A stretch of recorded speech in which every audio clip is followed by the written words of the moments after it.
Well, welcome everyone. Thank you for joining us in meeting 4 of our amazing DEIA members, diversity, equity, inclusion, and access. Very excited to have you all. I think this is everybody that was in the waiting room. My name is Teresa, and my pronouns are she, her, and hers. And before we get started, we're going to put up a poll question just to gauge where everybody's comfort level is in regards to diversity, equity, inclusion, access.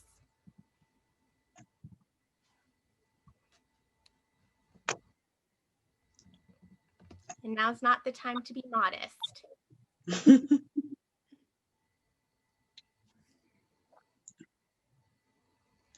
So while we wait for those results, thank you for participating. Jessica, would you like to go ahead and start?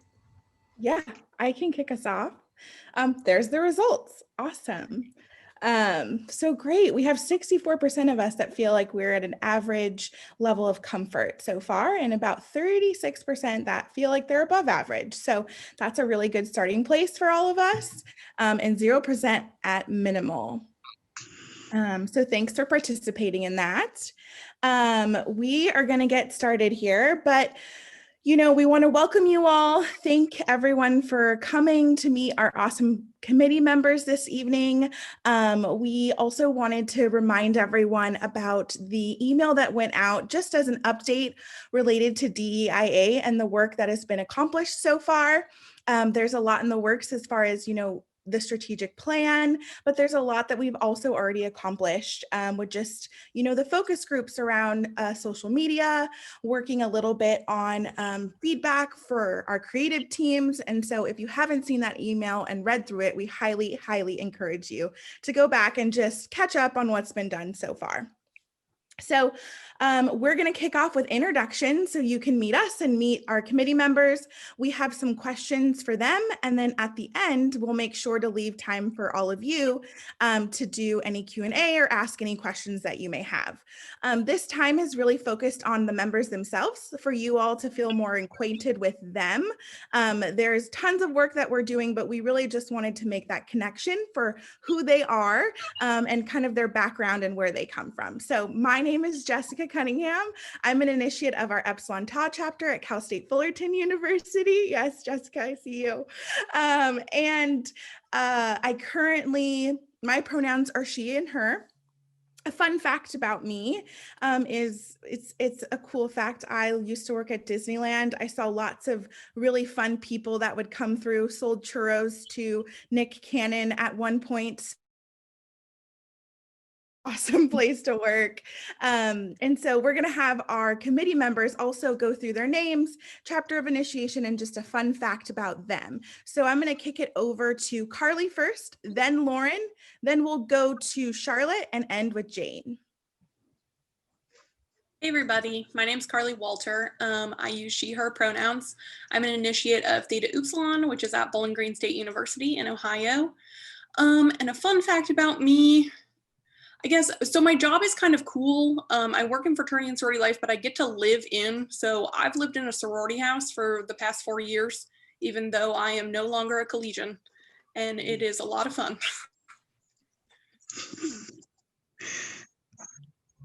I love that. Hi, I'm Lauren Redder-Tecken here, out here in Virginia. My pronouns are she and her, and I am a very proud initiate of Delta Nu at Longwood University, formerly college. My fun fact is I am a 5th generation teacher, so I don't actually know how to turn off my teacher voice. I've been working on it for years. It's just not happening. So, next.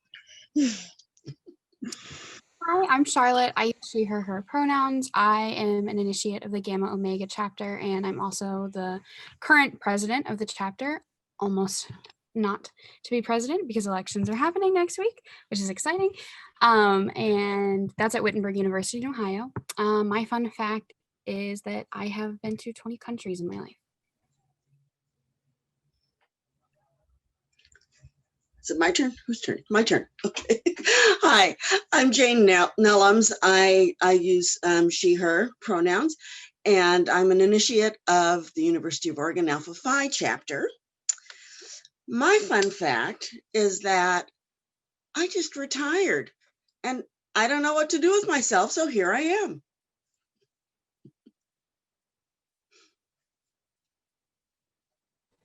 Well, thank you, everybody. Again, that's Carly, Charlotte, Jane, and Lauren that we are featuring for today. So I hope that all of you will join us for the next two groups because they are amazing. In fact, some of them are on the call as well. So thank you for joining us, other committee members. I'd like to start off with actually with Jane. Again, Jane is retired, but she, is amazing. She was actually the first African-American, was it leader, Jane? I apologize, for the DNI task force for Seattle, for the Junior League of Seattle, which is an amazing accomplishment.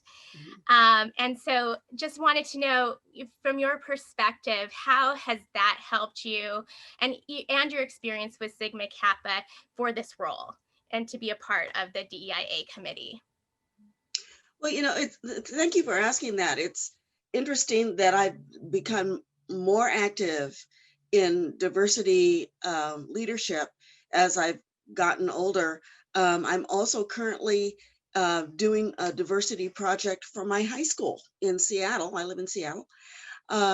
So it's made me look at things a lot differently. I know that when you're just living and getting by, and you see these microaggressions or macroaggressions in my lifetime, you kind of shrug them off and keep going and try to do your best. And now I can say that's not good. This isn't good. People shouldn't have to put up with this. Let's make this better for my sorority sisters, I would say my high school classmates, but no, their children and grandchildren. And it's really satisfying. Let me backtrack really quick. When I was in college, I joined Sigma Kappa. I hoped that other women of color would flock to sororities, quite frankly, and some did. Our chapter I wasn't the only person of color in my chapter, but a lot didn't. And I'm disappointed that we haven't had more diverse memberships until this point. So this is an opportunity for me to go back to that lifelong desire to see our chapters welcoming of all sorts of different people. Thank you, Jane. Also, same to you, Carly. Carly, you have been involved in so many programs and you're certified in all these amazing DEI related trainings like LGBTQ allyship, also suicide prevention, just amazing, great educational information that can help guide DEIA. So how about you, with your experience with DEIA, how is that helping you share that kind of background with Sigma Kappa? Yeah, I found that there's so many different chunks of things that we need to sort of holistically focus on. We don't live in a vacuum. And so we've got all these different identities. Some people have multiple of these, we all have multiple of these identities. And so it's really important, the term is intersectionality, to really understand that this isn't a race issue or a class issue or a gender issue only. It all comes together. And I think I saw that the most. I worked with NASPA recently on a health and wellness committee to create standardized programming nationally. And we were the health and wellness. And as we started moving into the pandemic, we sort of realized that like baseline students are just trying to survive. And part of that is racism. Like racism is part of a public health crisis that is affecting our students. And so, yeah. there's a lot to unpack out there.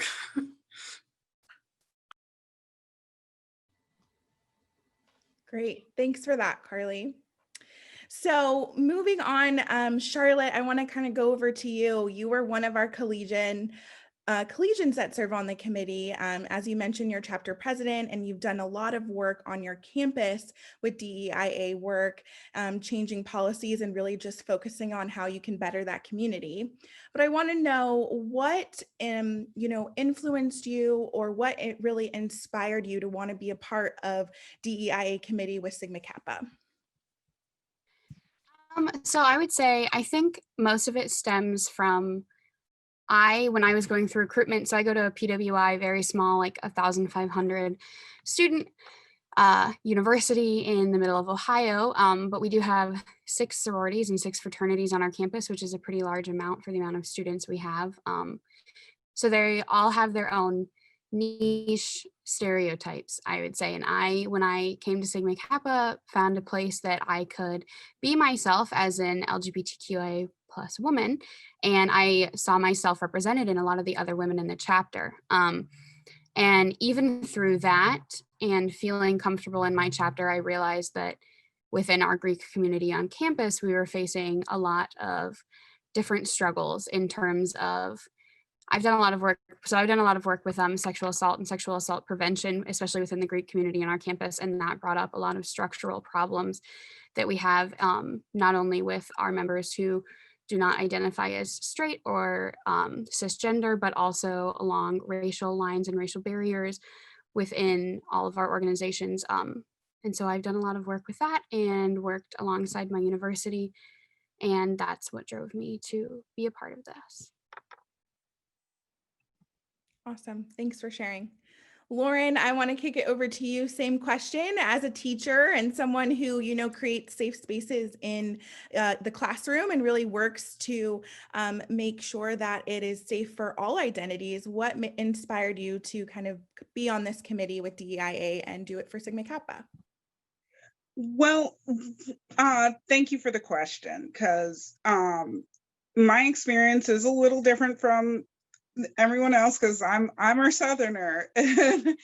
And I grew up in the beach area of Virginia, but I ended up going to school in the rural portion, Longwood College. Longwood College is most famous for the fact that it's the alpha chapter for 4 NPC sororities. So it was definitely an experience to have. But I was also one of a handful of women of color in the freshman class in 1997. And we're in the heart of Virginia. The campus is located maybe 10 miles from Appomattox Courthouse, where the Confederacy fell. So there's a lot to being a Virginian. And when it came to the inspiration of this, my entire life, my mother, being a teacher herself, was always like, there's no excuses. You work hard, you study hard, you do your best, and you will accomplish your goals. But it wasn't until I was older and experienced the world that I found out, hold it, being a woman, I don't and won't always be treated the same. Being a Black woman, I won't and always be treated the same. Being a part of the LGBTQ community, I won't be treated the same. Having a family that is predominantly Muslim and Middle Eastern, I won't be treated the same. So as I looked out and as I went through the things I went through within my own chapter, because this was a case of they didn't know that they didn't know. They never purposely made me feel less than. But it was, we have to work a little more so that we're inclusive, so that we are genuinely a community no matter where we go. And I take that even now into my classroom. I have the theater kids. the theater kids come in every shade of the rainbow. And over the course of my life of teaching for 20 years, I filled out more than my fair share of at-risk forms. This kid is suicidal. This kid is at risk for depression. And my life at this point is, I need those to diminish. I need those to go to zero. And if we can do that by starting with the person across from us and saying, hey, tolerance is a thing. If we can change and love and create community, then I think we're all going to be better in the end.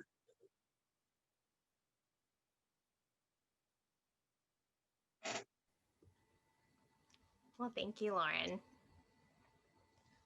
Boy, I tell you what. I mean, again, Lauren's a teacher, and right now, I mean, thank you so much. Really, thank you. That's hard work. Hard work.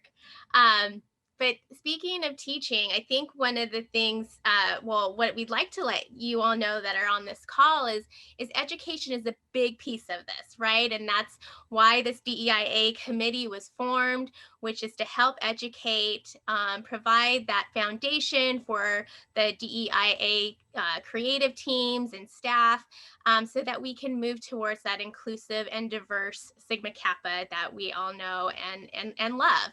And so speaking of that education piece, Carly, what is, like, if somebody were to come to you, if a sister were to come to you and ask you, hey, I want to get started in learning about DEIA, what is like a TED Talk or a book or a podcast, or what are some of your favorite pieces or suggestions that you like to share with people? So one of my favorite books that ties DEIA and Greek life together is Blackballed by Lawrence Ross. It's phenomenal. It's a great read. It's very easy to read. And it just sort of, it reteaches you a lot of things that we did not learn in our elementary education, and sort of contextualizes Greek life, which I think is really important. Outside of Greek life, like just general DEIA stuff, I really like the book Sister Outsider by Audre Lorde.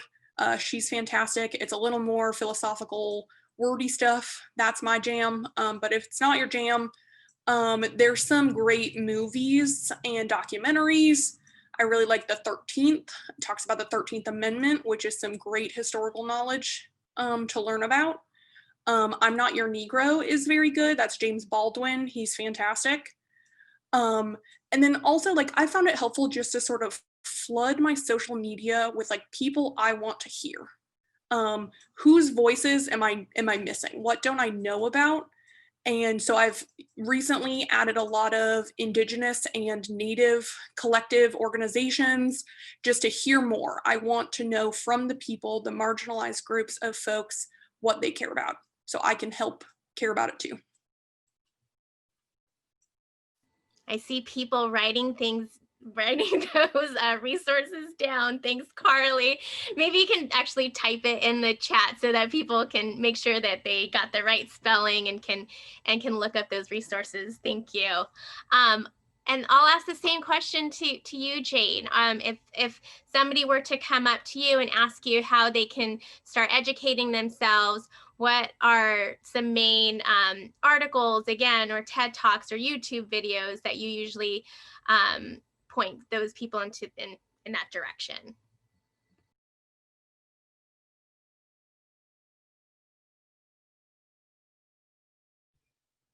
There we are. Actually, I go back to traditional history, and actually, I don't know if anybody has paid attention to one of the statements that came in the news recently, where forgive me for being political, and I don't want to step on anybody's toes, but the current administration wanted to stop any kind of diversity training. And that's where I would go initially, is just to back to history and back to, forgive me, real history, the things that we didn't get to see. Any kind of contemporaneous piece of history that talks about the women's movement, the civil rights movement. I was very lucky growing up to have met some of the people in some of the books that that I would recommend. But even something as ancient as Black Like Me, or The Invisible Man, or I tend to like things that are novelized or in that way, historic fiction. But those types of things I find are incredibly relatable, that you can identify with the characters in the books. Sometimes you're aghast, sometimes you're in awe, but I think we really need to know where we came from so that we understand how we got to this point. And so, I go back to traditional history as much as we can find that is not history written by the majority. Thank you. And I'll let Jessica ask the next questions, but before she asks that, Charlotte, Lauren, are there any resources that you also would like to share or that you usually share? Good. I'm glad you asked. I'm a big proponent of I Am Not Your Negro. It is actually on Prime Videos because I know not all of us have time to read the books. Sorry, I'm insulting all the English teachers, but you need to go ahead and watch it. It's really uplifting. It really puts perspective. Or truly anything by James Baldwin. His perspective on life in America, I think, is something that a lot of people don't get a chance to read. I also have enjoyed multiple times over reading the book Eloquent Rage by Brittany Cooper. I had a lot of my sisters actually read that over this past summer when they were asking what they could do to start thinking about things. I think it's a really thought-provoking book to read as someone who identifies as a woman, and especially lives her life in a lot of women-centered spaces. So I really enjoy that one. And then I also study linguistics, so I do a lot about language death, and I really have enjoyed there are a lot of really good documentaries about the death of indigenous languages within the US, and you can learn a lot about culture and its relation to language through those as well.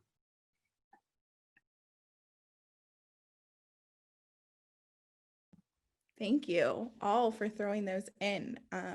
Love to hear about new readings or things to add. I was at TJ Maxx shopping around and found a book that was called Unseen, which is just a bunch of articles focused around Black people that were never published, and a lot of history, like you talked about, Jane, was just a really cool find that I found a couple days ago. So awesome. Our next question, I'm going to kick it over to you, Lauren. So if we think about, DEIA work as this journey or continuous learning, what aha moments have you had throughout your own personal journey in this work? Or what are some key learnings that you can share that you've kind of uncovered or discovered throughout time? Yeah, wow.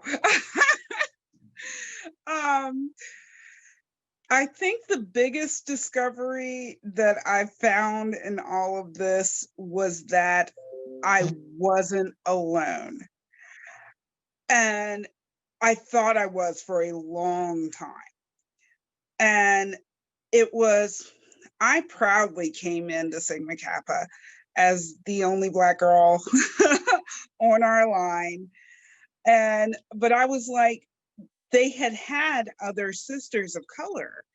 And they always said, yes, Sigma Kappa isn't quite like everybody else. It's sort of the unsorority. That was our thing. And considering we had so many sororities that had clout for everything else. But I digress.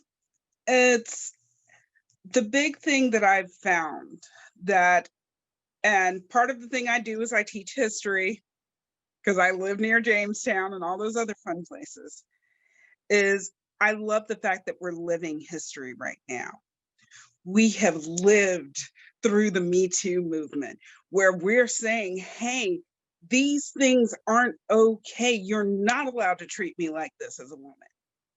And then now we're having the BLM movement where it's not okay to treat me differently because I have melanin. And that's going hand in hand with transgender and LGBTQ issues. This is our history. And as we're moving forward, I'm going with the quote, polite women rarely make history. We're gonna have to get in some faces and we're gonna have to say, this isn't right. And it's gotta change. But we can still love each other while we do it. Thanks, Lauren. Really, really powerful words there. And I totally resonates with me. Charlotte, same question to you. What maybe aha moments have you had or connections just in your learnings and doing this work on this journey? So my campus, when I was a first year student, had a couple of different incidences where people really spoke up about what they believed in. And as a first year student, you know, you're usually pretty impressionable and want to know the culture of your campus. And our campus has had a very interesting history with DEIA across the board.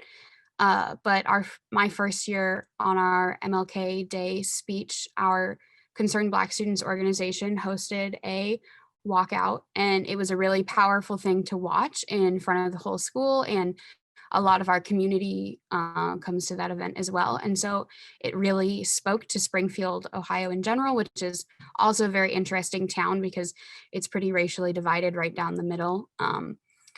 And that was very influential for me. And then also, again, eloquent rage when I was reading that. So I work as a tiger health educator, that's our mascot, with Planned Parenthood at my university. So I educate about sexual health. And while reading Brittany Cooper's book, she discusses how sex ed courses are taught differently depending on your socioeconomic status and the color of your skin. And that really affects the way that a lot of women especially see their worth in the world. And so that was a huge aha moment for me, like trained in and look back depending on your socioeconomic status or your race and things along those lines. Thank you. Thanks for sharing. Teresa, I'll let you kick off the next question. Thank you. So for those of you on the call again, this is just 4 of our DEIA members with some that are also online, but you'll get to meet them the next 2 days. But we kicked off, I don't know, what do you think, Jessica, like 2 months ago already? And it's been amazing working with and listening to the committee members. The wealth of knowledge among the group has been amazing. We ourselves, it's a very diverse group. And so we like that because it's encouraging that dialogue that's important for us to create and to know, especially as we continue this work. As you took the first or that poll to gauge your comfort level or your DEIA knowledge. It's great to know that there are some that are really knowledgeable in this, and then some that have that basic knowledge of it. And that is what we take in consideration in this group, so that when we start going out there and making the impact that we want to make, that we take in consideration that everybody is on a different learning level and on their own journey and path in DEIA. So this group has been amazing to work with, and part of that is the leads to the question. I'll kick it over to you, Carly. What sort of impact do you want to create or do with being part of this committee? Or is there something that you'd like to accomplish? Yeah, definitely. So the first thing I think that we need to accomplish, like organizationally, is more equitable representation, like from the top down. We have Black women and women of color in our organization, and so it's sort of puzzling how we haven't been able to empower them, use their skills within the organization more. Because if you look at sort of the top, it's very white. And within that, I'd like to also look at like a reanalysis of policy, like how does one become appointed in a certain position? And how does one get put on the track to becoming a national council member? Just to make sure that there's more transparency if this is something that people want to do. Because while our voices in the committee are important, like change definitely comes from the top. Our board of trustees is important. Our national representatives are important. And so it will be good for us to sort of look at that and see, who are we gatekeeping? Who are we keeping out? Why are they being kept out? Things like that. And then my other like passion project, I love recruitment. It's fantastic, but it is not kind to a lot of people. And so I would love to create more pre-recruitment tools, help chapters understand bias, why they are so homogenous, and sort of structurally why the primary recruitment process does harm when the intention at its core should be that we're finding places to belong. And we've sort of strayed from that. And I work at an SEC school, so I've seen chapters' recruitment budgets be larger than entire operating budgets for smaller schools. And it's just absurd. One thing I've loved about the pandemic is that recruitment was virtual, and it really stripped everything back. And you had to be able to tell your story to connect with P&Ms. It wasn't your nice outfits or the fancy decorations. And so I really think just at the entry, there's a lot of work to do to make sure that we are setting good expectations with our members to bring in women who align with our values, and also make sure that there are expectations that within the culture of our chapters that we aren't being super exclusive and creating toxic environments. Just, small ask. Very good. Thank you, Carly. Same question to you, Jane. And what kind of impact or that you'd like to do or accomplish being part of the committee? Well, Carly, first, everything you said resonated with me so deeply. So thank you for all of that. My general philosophy is actually pretty simple. I came to help. I want to see our chapters diversified. I want to see people be able to serve Sigma Kappa at all levels. I want to be able, to walk into a chapter and still not only be the only Black person in the room, and that still happens occasionally. So, I mean, I look at my chapter at Oregon right now, and I don't think there's a woman of color in the chapter. But I digress. I just want people to really understand that this is a special place. And let me talk for a second about age because I'm 65 years old and I've been a Sigma Kappa since I was 19.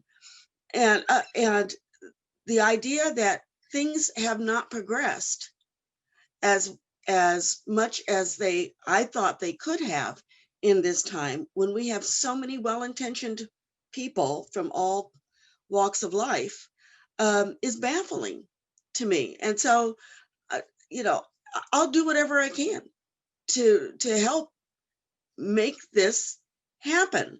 You talked about recruitment for a second, Carly.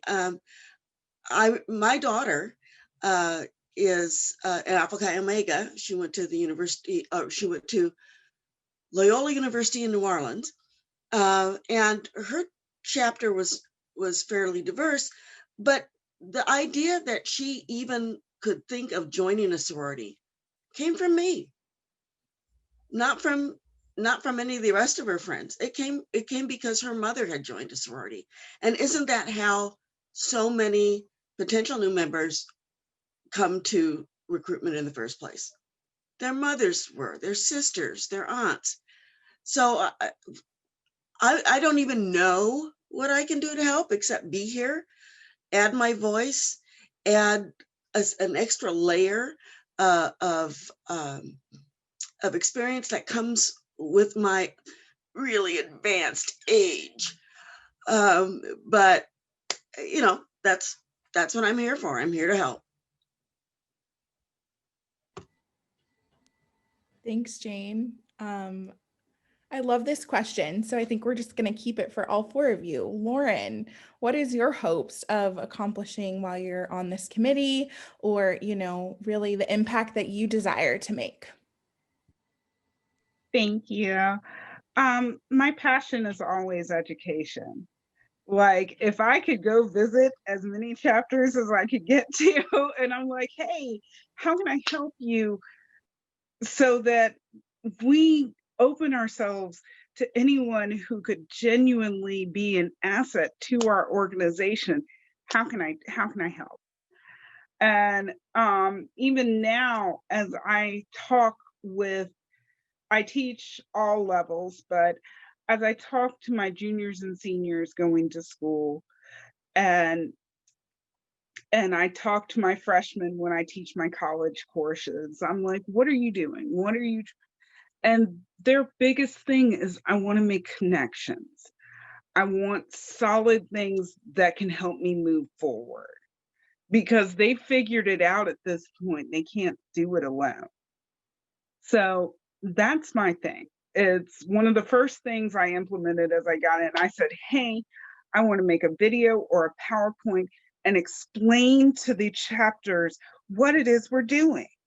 It's model what the chairwomen and the advisors to our chairwomen can do to help, because I don't want you put on the spot and just be like, I want it to be if somebody comes to you or National says, hey, we want you to have at least one DEIA centered program over the course of the semester, I want that to be, oh, it's exciting because we're going to be bringing people in. It's going to be something that we do as a collective. And if I can instill that and share my ability to educate others, then I feel like I've accomplished a lot. Thanks, Lauren. Makes complete sense. Charlotte, how about you? What would you hope to accomplish, or, you know, really the impact that you desire to make while on the committee?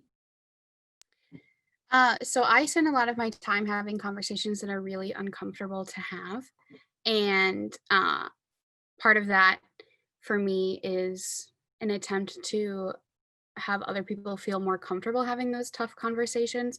So something that I would really love to see, or love to help be a part of creating at least, is a way to create a more holistic care and more holistic conversation within our chapters, especially from a collegiate point of view, like our conversations that we're having outside of our programs on Sundays, at least that's when my chapters are, but our programs that are surface level conversations and we're not really diving deeper, but creating something that makes you ask more questions and want to continue speaking with your other members about what it means to be a part of the sorority and how each of these topics connect to it. I think also I would really love to see better work with our advisors in these areas as well, so that they feel more adequately prepared to communicate with chapter members and help them through this process and delegate the power to them instead of having to either take over or not be able to give them enough support to follow through with it. I think those two in connection would create a lot of conversation about important topics, but also ongoing inner thinking, and hopefully would also encourage more women to want to be a part of Sigma Kappa as they graduate and as they continue on throughout their existence in the world, and continue to give what they learn and what they know back to the organization as a whole, because I think we lose out on that because we don't have those conversations sometimes. Well, thank you. Thank you, everybody. We're going to go ahead and open up for some question and answers from those of you joining us on the call. Right, Jessica? Want to make sure I keep us on track. So yeah, feel free to unmute yourself. And if you have any questions, we're happy to ask them. And then we'll have about 10 minutes of that. And we'll be closing out with a poll, another poll question at the end. But please feel free to unmute and ask a question.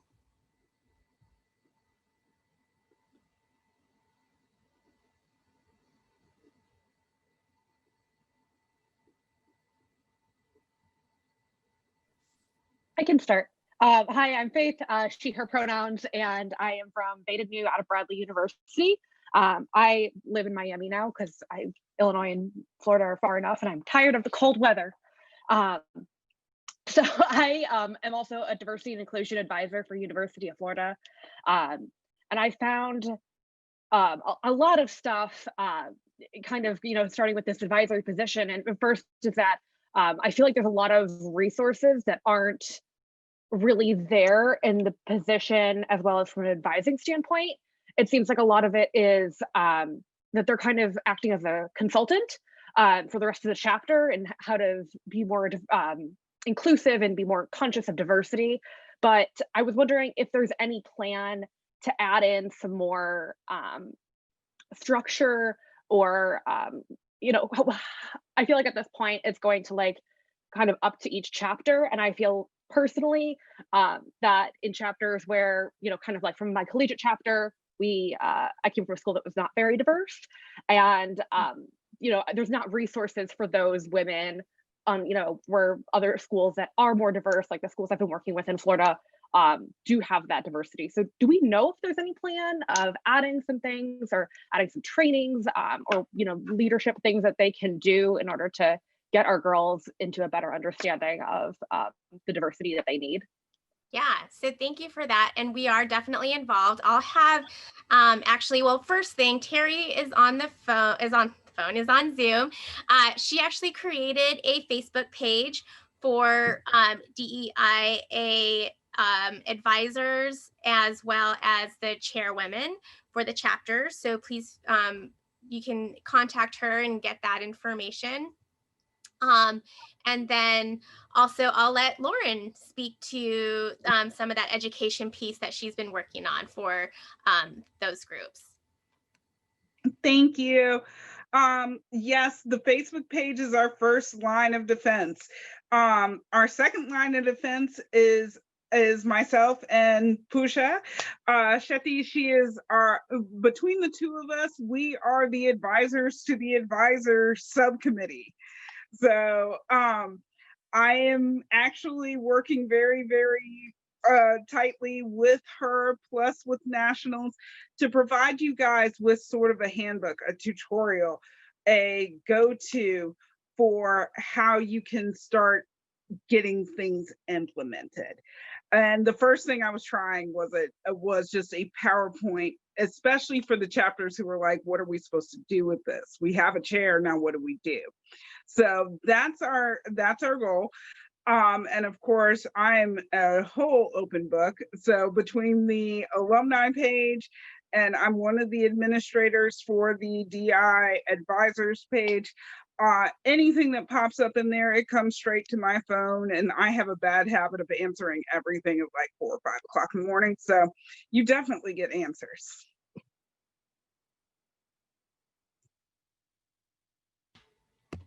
I hope Yeah, that helps. But yeah, they're definitely working on a plan.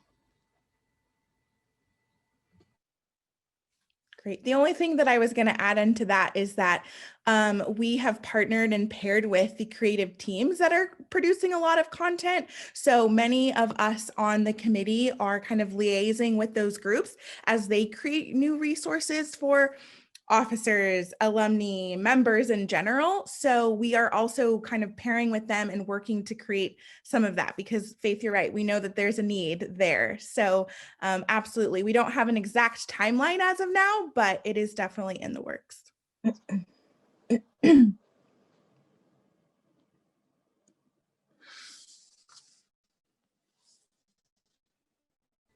Hi, everyone.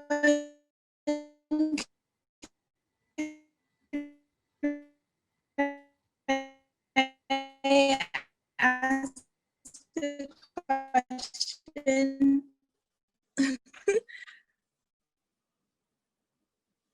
Chapter from University of California, Riverside. Really awesome first step.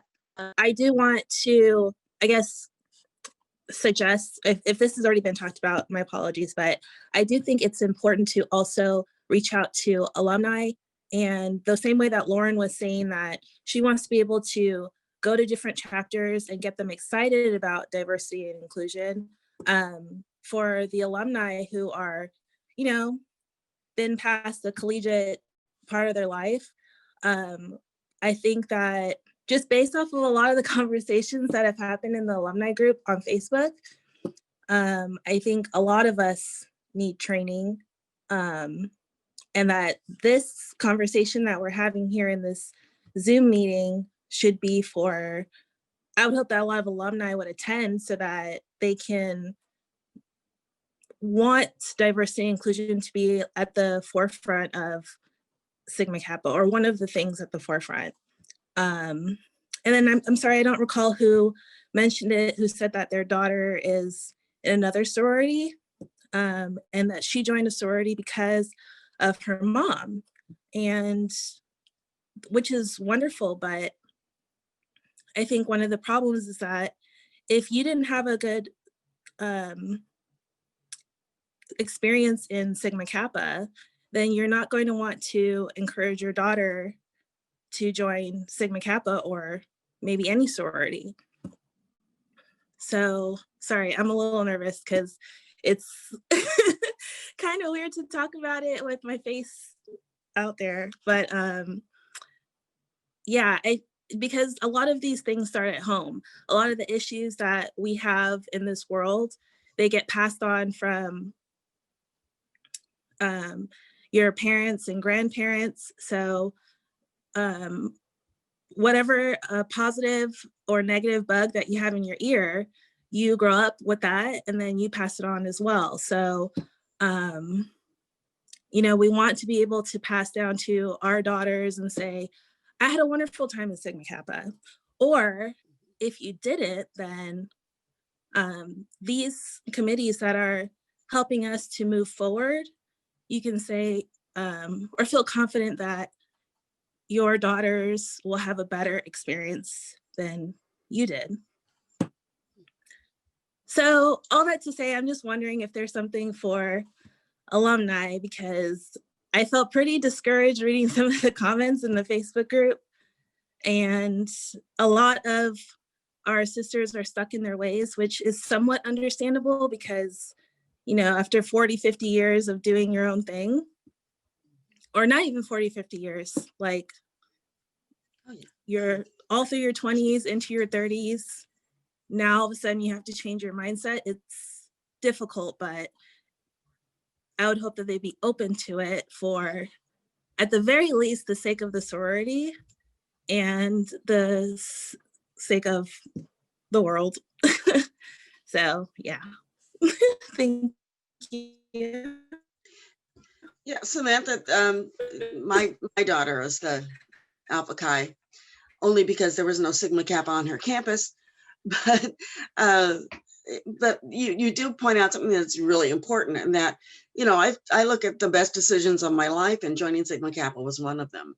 And I can't imagine what would have happened with, you know, if it hadn't worked out, because I put a lot of heart and soul into it when I was there. But also, I'm not active in any alumni group, and I'm not because one, I'm in Seattle, so the alums of the MU chapter, they all know each other, and they don't know me. But the women in my age group who are alumni still kind of what do I want to say, adhere to some traditional sorority stereotypes. They're almost exclusively white. They're almost exclusively very well-to-do. Their idea of a get-together is maybe to play bridge. I'd like to see something else happen. How do we help our collegiates? How do we help push the world forward a little bit? Someone once said, you can't change the world, but you can nudge it. And I'm all for nudging the world. Thank you. Samantha, thank you so much for being vulnerable and getting out of your comfort zone and sharing that. You're right there. But to go back to what has been happening in the alumni group, the DEIA committee definitely we have great liaisons that are working on social media policy, have been working with the staff that also is in charge of social media. And again, we also have liaisons that are working on like general DEIA education resources.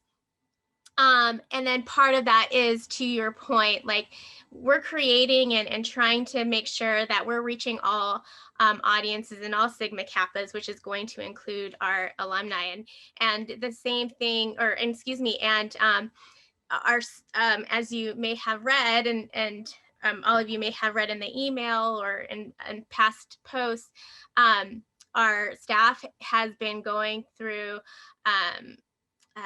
D&I education with Vicki Clark, and is also a D&I consultant. So it's been really, it's showing that, we are trying to move the needle in some way, and we're just making sure that it's going in the way that is appropriate and for the best of Sigma Kappa. We have about 5 more minutes, so I'll leave room for one more question before we have our poll. Can I take it? Please, Amber. My name's Amber Sorgle, and I go by she, her, hers.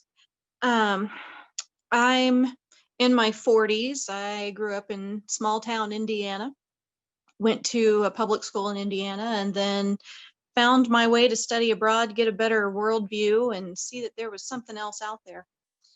I think about my education, and I think about coming from a very whitewashed town. My high school was the only school in the northern part of the county. There were only 2 schools in the county, so it was very tiny. And we had 2 African-American students who were adopted by white parents who tried to pass them off as Native American so that they would not be African-American. This is where I came from. I came from the community where Ryan White was not allowed to go to school, and his mother was put inside of a plastic bubble in his home. This is where I came from. Who am I today, and how did I get here? I wouldn't necessarily say that I'm woke. I wouldn't say I've woke myself into a corner or anything. I would say that I have a higher level of understanding than most people that I grew up with, most people that I may work with. But my education has been long, and it's come over years and years, and I still learn today. Our young women that are going through recruitment, our young women that are coming into the sorority, they're 18 years old. And I have to remind myself that all the time. They're 18 years old. Their view of the world has not been completely formed yet. So when I think about the actions that the sorority is taking, and I think about the programs and the learning resources and so on, I have to think these are 18-year-olds that are going to be doing these various different learning components in the chapters. So for instance, I recently attended a talk that was sponsored by Sigma Kappa at the University of Arizona and a couple of other sororities called Blackballed. And as I sat in that training, I realized that's the exact same training that I went through 20 years ago. It's the same stuff. It was showing the same images that I was learning in my African American studies courses, but they're 18 years old. So what I'm coming from here is these trainings, these things, these learning modules, they cannot go so deep that a woman of Jane's caliber would be able to expand her knowledge base.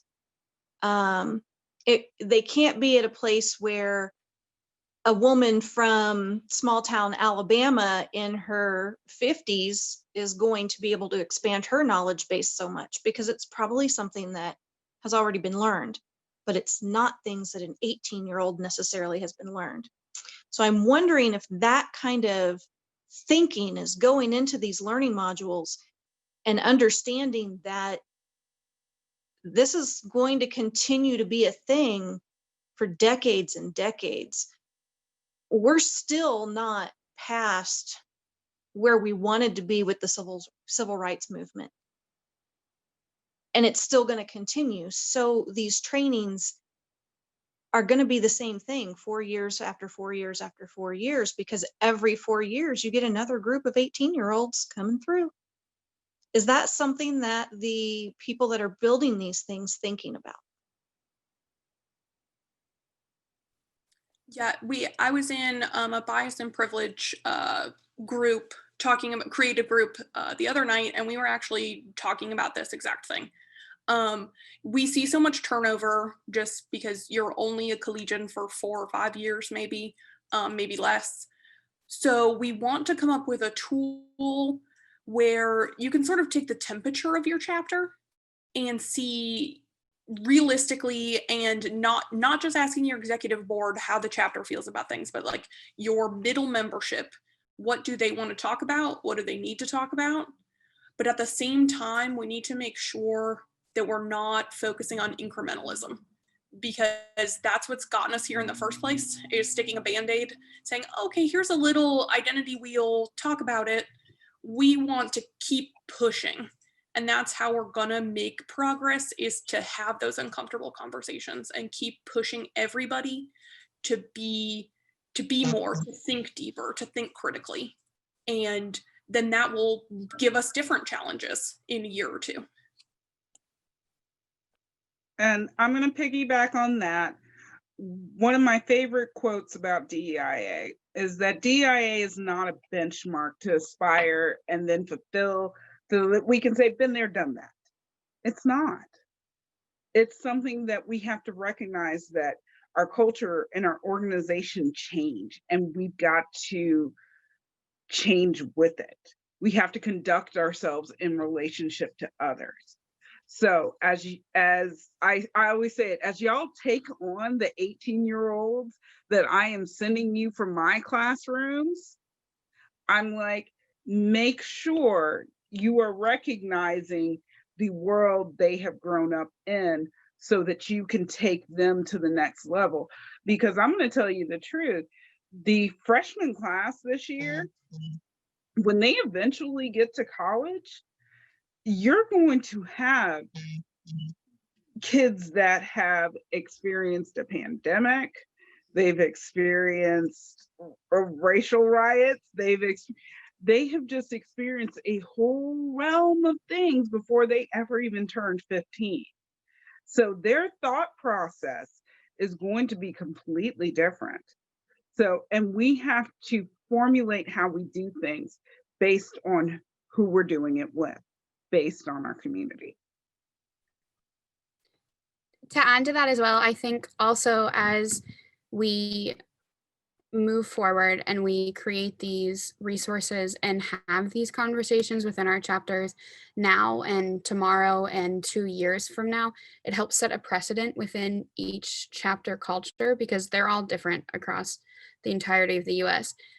But not just requiring, but encouraging and engaging these conversations means that 4 years from now, the seniors are going to be able to have these discussions with their first year members and talk to them in a way that's not condescending, talk to them in a way that is open and understanding that, yeah, maybe they are coming from a space where they may not know as much, may not be as socialized in these types of conversations, but they will learn while they're there, and that this is a space for learning, and that's the biggest part of it.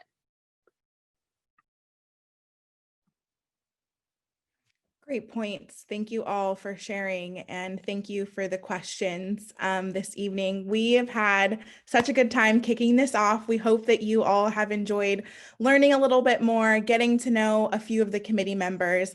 If you want to meet them all, we have 2 more meet and greets the next 2 nights, so don't hesitate to come back and join us if you'd like. We have one last poll to kind of end our time together, but we just appreciate you all, and thanks for being here with us.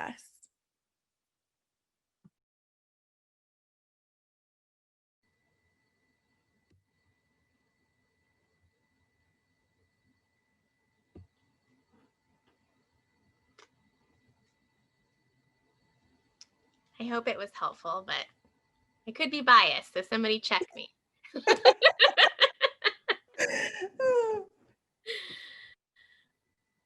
All right. I think that wraps us up. I don't think we're seeing like an ending one. I'm not really sure.